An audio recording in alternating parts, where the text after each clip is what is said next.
On a crowded city bus one chilly afternoon, a young black girl named Maya sat quietly, clutching her backpack after a long day at school.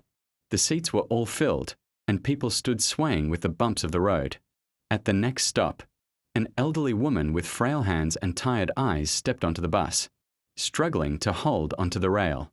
Maya immediately noticed her discomfort. Without hesitation, she stood up and offered her seat, smiling warmly. The old woman, surprised by the girl's kindness in a world that often felt cold, gratefully sat down and whispered, "Thank you, child." Maya simply nodded, thinking nothing more of it.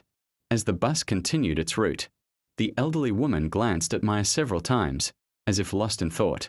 Finally, just before her stop, she reached into her worn handbag and pulled out a small folded envelope. She pressed it into Maya's hand and said, "Keep this, dear. You may need it one day." Confused but respectful, Maya accepted it. When she arrived home, she opened the envelope and gasped. Inside was a neatly written letter and a small check.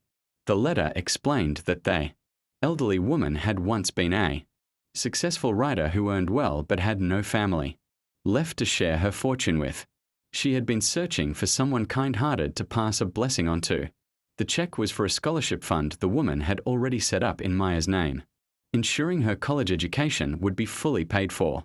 Tears welled in Maya's eyes as she realized that a simple act of kindness had changed the entire course of her life. Years later, Maya would look back on that moment whenever she faced challenges, remembering how compassion opened doors she never thought possible. The elderly woman's gift didn't just cover her education.